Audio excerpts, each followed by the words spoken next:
नमस्कार दोस्तों, आप सभी का हमारे यूट्यूब चैनल डायमंड अकेडमी 245 पर स्वागत है।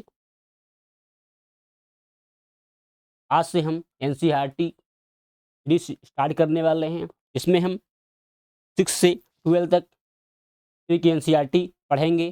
तो इस सूची को हम देख लेते हैं। सबसे पहले जो हमारी विषय सूची है, वो है पहला टॉपिक है क्या, कब, कहाँ और कैसे। तो आज हम इस टॉपिक को पढ़ने वाले हैं।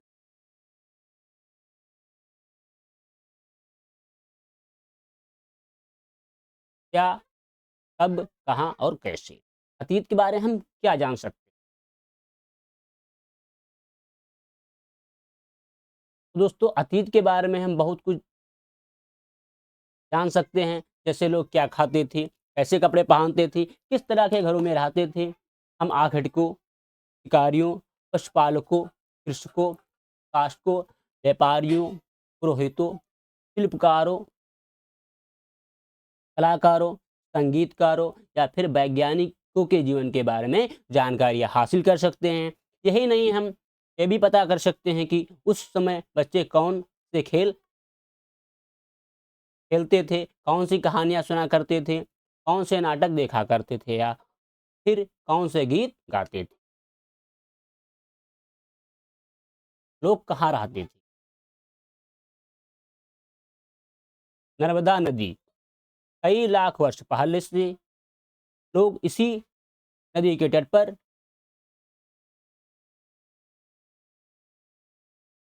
रहते थे। यहाँ रहने वाले आरंभिक लोगों में से कुछ कुशल संग्राहक थे, जो आसपास की जंगलों की विशाल संपदा से परिचित थे। अपने भोजन के लिए वे जड़ों, फलों तथा कंद-मूल, जंगल के अन्य उत्पादकों का यहीं से संग्रह किया करते थे। वे जानवरों का आखेट शिकार भी करते थे। दोस्तों, ये जो संग्राहक थे, फल फूल, कंदमूल आदि जंगल में जाकर इकट्ठा करते थे अपने जानवरों के लिए। चारा आदि इकट्ठा करते थे। ये जानवरों का शिकार भी करते थे। उत्तर पश्चिम सुलेमान और कृथक की पहाड़ियाँ, इसी क्षेत्र में कुछ ऐसे स्थान हैं जहाँ लगभग 8,000 वर्ष पूर्व स्त्री पुरुषों ने सबसे पहले गेहूं तथा जौ जैसी फसलों को उपजाना आरंभ किया। उन्होंने भेड़, बकरी और गाय बैल जैसे पशुओं को पालतू बनाना शुरू किया। ये लोग गांवों में रहते थे। उत्तर पूर्वी उत्तर पूर्व में गारो तथा मध्य भारत में विंध्य पहाड़ियों के एक कुछ अन्य ऐसे क्षेत्र थे जहां कृषि का विकास हुआ। जहाँ सबसे पहले चावल उपजाया गया, वह स्थान विंध्य के उत्तर में स्थित थे।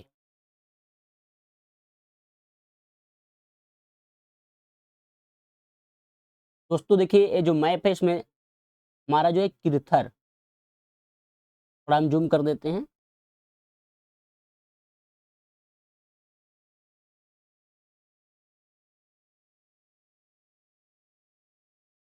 मिनट जूम करता हूँ मैं।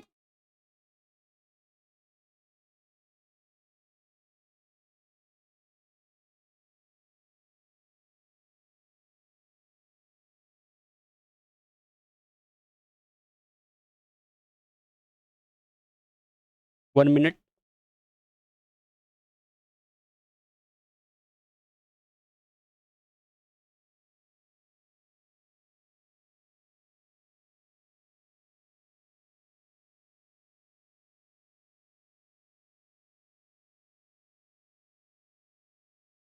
दोस्तों देखिए, किरथर और सुलेमान की जो है पहाड़ियाँ हैं। एक किरथर है, ये आपका सुलेमान है। विंध्य की पहाड़ियाँ, कोई विंध्य की पहाड़ी है आपकी। तो दोस्तों फिर हम आगे बढ़ते हैं।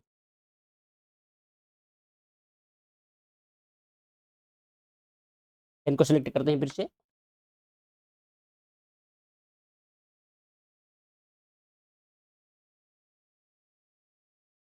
सिंध तथा इस सहायक नदियाँ।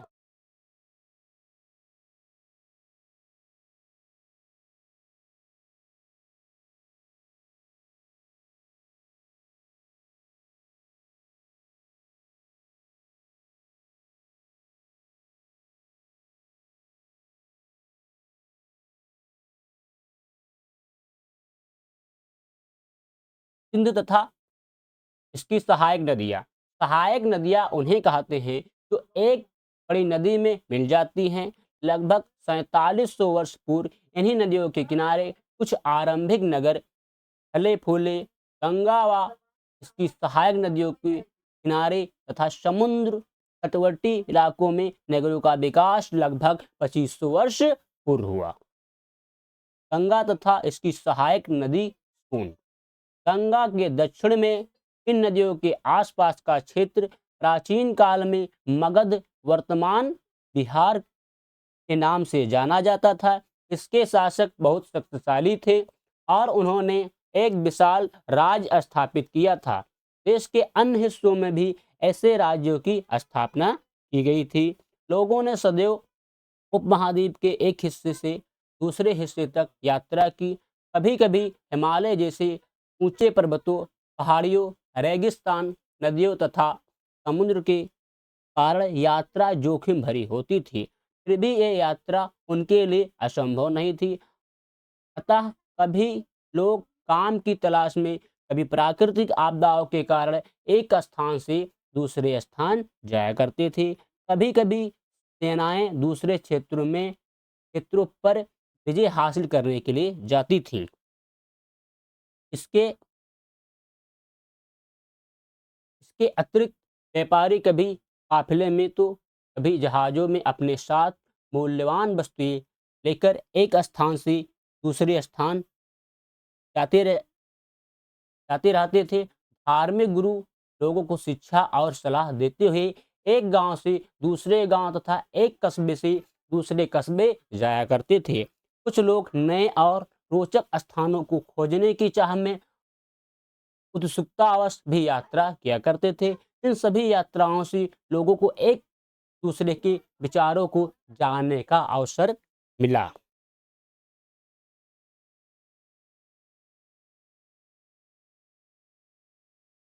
आज लोग यात्राएं क्यों करते हैं?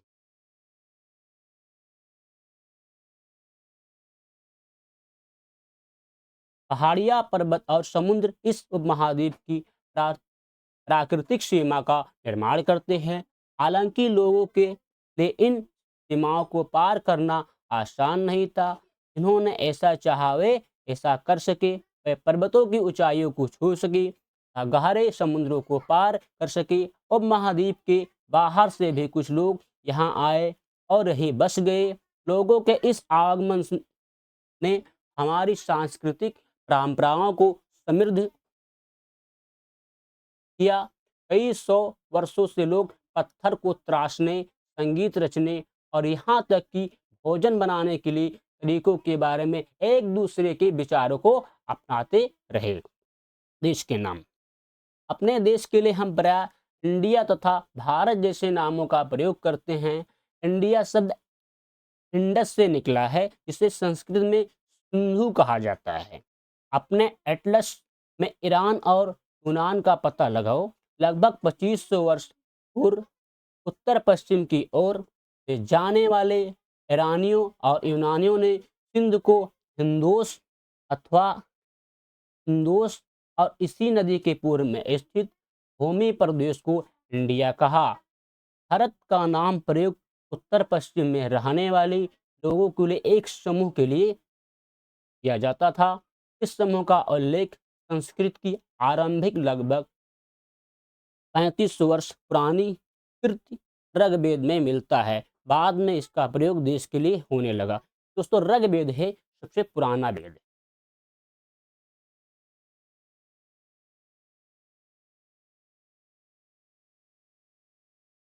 अतीत के बारे में कैसे जानें? अतीत की जानकारी हम कई तरह से प्राप्त कर सकते हैं। इनमें से एक तरीका अतीत में लिखी गई पुस्तकों को ढूंढना और पढ़ना है। ये पुस्तकें हाथ से लिखी होने के कारण पांडुलिपि कही जाती हैं। अंग्रेजी में पांडुलिपि के लिए प्रयुक्त होने वाला मैन्यूस्क्रिप्ट शब्द लैटिन शब्द मेनू जिसका अर्थ हाथ से निकला है। ये पांडुलिपियां प्रायः ताड़पत्रों अथवा हिमालय क्षेत्र में उगने वाले भूर्ज नामक पेड़ की छाल से विशेष तरीके से भोजपत्र पर लिखी मिलती हैं। जैसा कि दोस्तों आप देख सकते हैं, ये भोजपत्र है और इस पे जो है पांडुलिपि लिखी हुई है।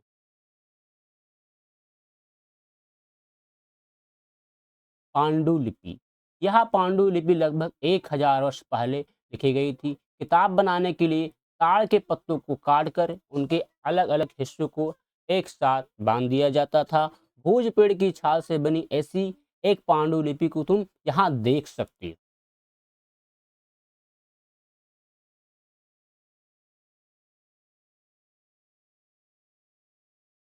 लिखी मिलती हैं। अब दोस्तों हम फिर अगला पढ़ेंगे।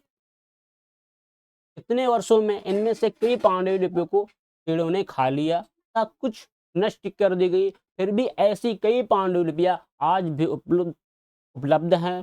प्रायः ये पांडुलिपियां मंदिरों और विहारों में प्राप्त होती हैं। इन पुस्तकों में धार्मिक मान्यताओं व व्यवहारों, राजाओं के जीवन, औषधियों तथा विज्ञान आज सभी प्रकार के विषयों की चर्चा मिलती है। इनके अतिरिक्त हमारे महाकाव्य, कविताएं तथा नाटक भी हैं। इनमें से कई संस्कृत में लिखे हुए मिलते हैं, जबकि अन्य प्राकृतिक और तमिल में हैं। प्राकृतिक भाषा का प्रयोग आम लोग करते थे। इतने वर्षों में इनमें से कई पांडुलिपियों को कीड़ों ने खा लिया तथा कुछ नष्ट कर गई। फिर भी ऐसी कई पांडुलिपि आज भी उपलब्ध हैं। प्रायः ये पांडुलिपियां मंदिरों, विहारों में प्राप्त होती हैं। इन पुस्तकों में धार्मिक मान्यताओं और व्यवहारों, राजाओं के जीवन, औषधियों तथा विज्ञान आज सभी प्रकार के विषयों की चर्चा मिलती है। इसके अतिरिक्त हमारे महाकाव्य, कविताएं तथा नाटक भी हैं। इनमें से कई संस्कृत में लिखे हुए मिलते हैं, जबकि अन्य प्राकृतिक और तमिल में हैं।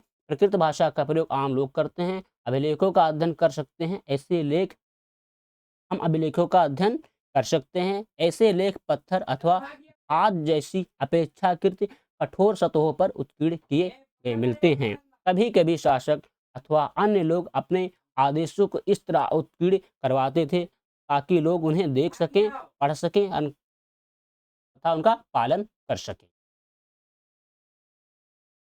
हम अभिलेखों का अध्ययन कर सकते हैं।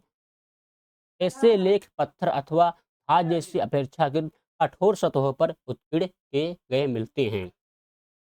कभी कभी शासक अथवा अन्य लोग अपने आदेशों को इस तरह उत्कीर्ण करवाते थे ताकि लोग उन्हें देख सकें, पढ़ सकें तथा उनका पालन कर सकें। कुछ अन्य प्रकार के अभिलेख भी मिलते हैं जिनमें राजाओं तथा रानियों सहित अन्य स्त्री पुरुषों ने भी अपने कार्यों के विवरण उत्कीर्ण करवाए हैं। उदाहरण के लिए प्रायः शासक लड़ाइयों में अर्जित विजयों का लेखा जोखा रखा करते थे। अब ये अभिलेख कैसे लिखे जाते थे? दोस्तों, ये जो अभिलेख होते हैं पत्रों पर छीनी और हथौड़ी से लिखे जाते हैं। आज भी आप किसी छोटे मोटे पुल का निर्माण अगर होता है, जो विधायक होते हैं, सांसद होते हैं, वो शिलालेख लगवा देते हैं कि इस सन में का निर्माण किया गया, इस विधायक द्वारा किया गया या इस सांसद द्वारा किया गया। अब दोस्तों अभिलेख के बारे में, लगभग 2500 वर्ष पुराना यह अभिलेख वर्तमान अफगानिस्तान के कंधार से प्राप्त हुआ है। यह अभिलेख अशोक नामक शासक के आदेश पर उत्कीर्ण करवाया गया था। इस शासक के विषय में तुम कक्षा 8 में पढ़ोगे। हम जब कुछ लिखते हैं तब हम किसी लिपि का प्रयोग करते हैं। लिपियाँ अक्षरों अथवा संकेतों से बनी होती हैं। जब हम कुछ बोलते हैं, पढ़ते हैं, तब हम एक भाषा का प्रयोग करते हैं। यह अभिलेख इस क्षेत्र में प्रयुक्त होने वाली यूनानी तथा अरामेइक नामक दो भिन्न लिपियों भाषाओं में है। इसके अतिरिक्त अन्य कई वस्तुएं अतीत में बनी और प्रयोग में लाई जाती थी। ऐसी वस्तुओं का अध्ययन करने वाला व्यक्ति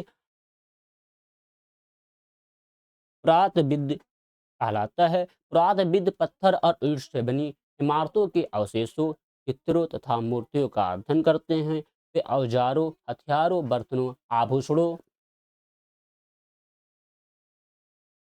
तथा सिक्कों की प्राप्ति के लिए छानबीन तथा खुदाई भी करते हैं। इनमें से कुछ वस्तुएं पत्थर की, पक्की मिट्टी तथा कुछ धातु की बनी हो सकती हैं। ऐसे तत्व कठोर तथा जल्दी नष्ट न होने वाले होते हैं। पुरातत्वविद जानवरों, चिड़ियों तथा मछलियों की हड्डियां भी ढूंढते हैं। इससे उन्हें यह जानने में मदद मिलती है कि अतीत में लोग क्या खाते थे। वनस्पतियों के अवशेष बहुत मुश्किल से बच पाते हैं। यदि अन्न के दाने अथवा लकड़ी के टुकड़े जल जाते हैं तो वे जल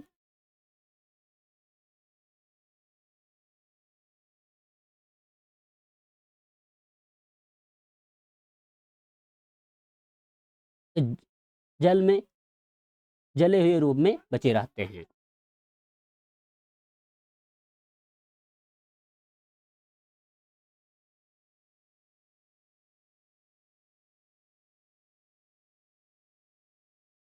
हुँ,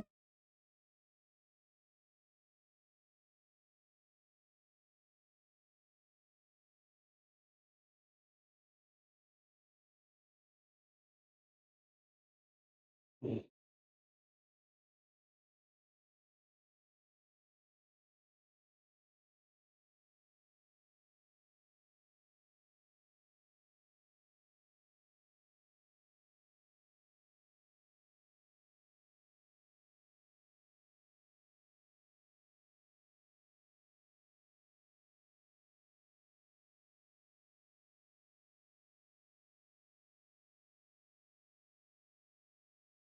अतीत एक या अनेक। क्या तुमने इस पुस्तक के शीर्षक हमारे अतीत पर ध्यान दिया कि यहाँ अतीत शब्द का प्रयोग बहुवचन के रूप में किया गया है। ऐसा इस तथ्य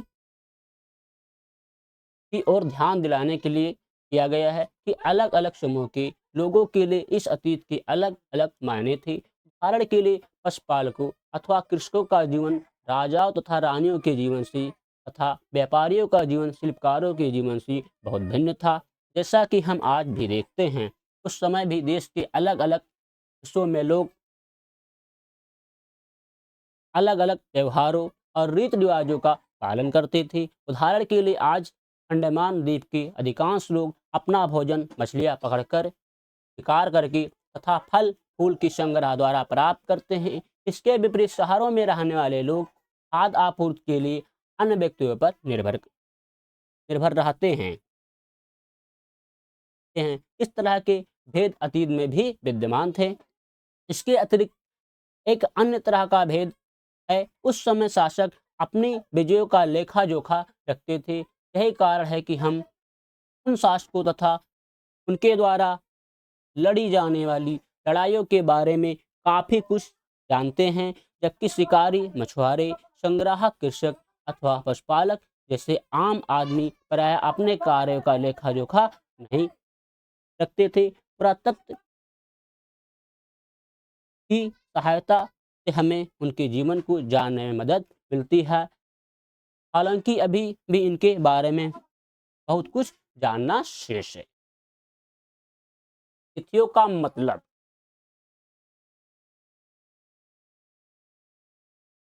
तिथियों का मतलब, अगर कोई हमसे तिथि के विषय में पूछे तो तुम शायद उस दिन की तारीख, माह, वर्ष जैसे कि 2000 या इसी तरह का कोई और वर्ष बताओगे। वर्ष की यह गणना ईसाई धर्म प्रवर्तक ईसा मसीह के जन्म के तिथि से की जाती है। अतः 2000 वर्ष कहने का तात्पर्य ईसा मसीह के जन्म के 2000 वर्ष के बाद से है। ईसा मसीह के जन्म के पूर्व की सभी तिथियां ईसा पूर्व, ईसा से पहले के रूप में जानी जाती हैं। इस पुस्तक में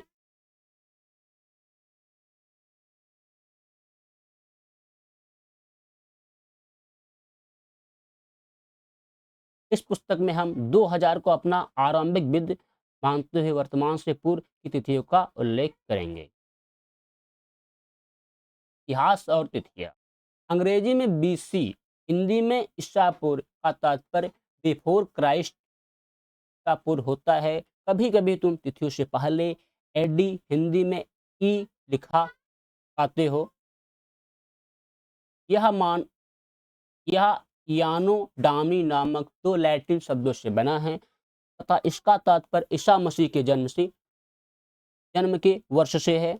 कभी कभी एडी की जगह सीई तथा बीसी की जगह बीसीई का प्रयोग होता है। सीई अक्षर का प्रयोग कॉमन एरा तथा बीसीआई का बिफोर कॉमन एरा के लिए होता है। हम इन शब्दों का प्रयोग इसलिए करते हैं क्योंकि विश्व के अधिकांश देशों में अब इस कैलेंडर का प्रयोग सामान्य हो गया है। भारत में तिथियों के इस रूप का प्रयोग लगभग 200 वर्ष पूर्व आरंभ हुआ था। कभी कभी अंग्रेजी के पीपी अक्षरों का प्रयोग होता है जिसका तात्पर्य बिफोर प्रेजेंट वर्तमान से पहले है।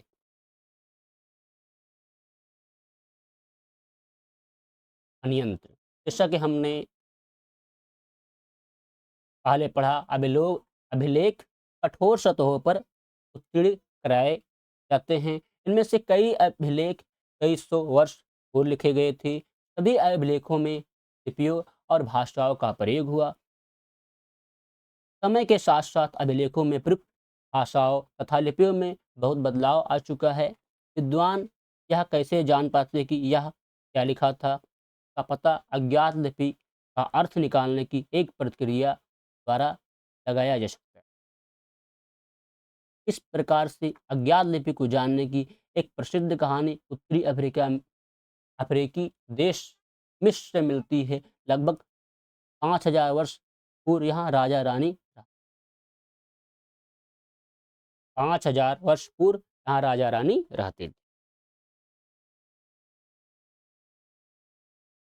दोस्तों, मैं आशा करता हूँ कि आपको टॉपिक समझ में आया होगा। अगर आप हमारे चैनल पर नए हैं तो हमारे चैनल डायमंड अकेडमी 245 को सब्सक्राइब करें, वीडियो को शेयर करें। Thank for watching this.